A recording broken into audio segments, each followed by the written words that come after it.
Tila muling napasigaw sa kilig ang mga netizen matapos umanong mabooking ni Vice Ganda ang sinasabing team song ni Kim Chiu at Paula Avellino sa naganap na Grand Finals ng TNT Duets 2.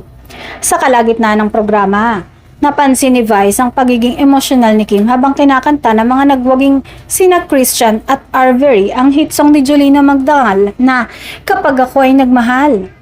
Dahilan para agad niya itong biruin sa harap ng madla. Hindi nakaligtas kay Vice ang tila pagluha ni Kim kaya pabirong tanong niya rito kung bakit parang naiiyak ito sa kanta. Dito na niya ibinato ang kiliting hirit na agad namang nagpaingay sa audience. Bakit ka umiiyak? Team song niyo yan? Ani Vice na malinaw na may pinatutungkulang espesyal na tao. At ayon sa mga nakasaksi, obvious na si Paul ang tinutukoy. Agad namang nagtawanan ng buong studio matapos ang nasabing hirit.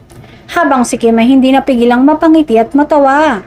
Sa halip na sumagot ng diretso, pabirong hinampas na lamang niya si Vice na lalo pang nagpainit sa eksena. Kitang-kita sa reaksyon ni Kim ang halok, hiya at kilig na siyang lalong nagpasaya sa mga manonood. Para sa mga fans ng Kim Pao, tila isa na naman itong patunay na may kakaibang koneksyon ng dalawa kahit wala pang malinaw na kumpirmasyon.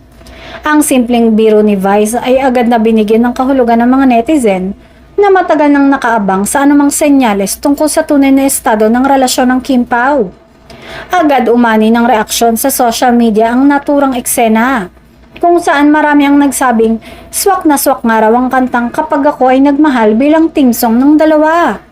May mga netizen ding nagsabing ramdam na ramdam umano ni Kim ang mensahe ng kanta kaya hindi na itago ang emosyon nito sa live na programa. Sa huli, bongga ang naging dating ng simpleng biroan na ito dahil bukod sa aliw ay naghati din ito ng matinding kilig sa mga tagahanga. Sa bawat tukso at hirit, lalong tumitibay ang paniniwala ng fans na may something talaga kina Kim at Paolo at sa ngayon, sapat na muna ang mga ganitong moment para panatilihing buhay ang kilig at excitement ng kanilang supporters.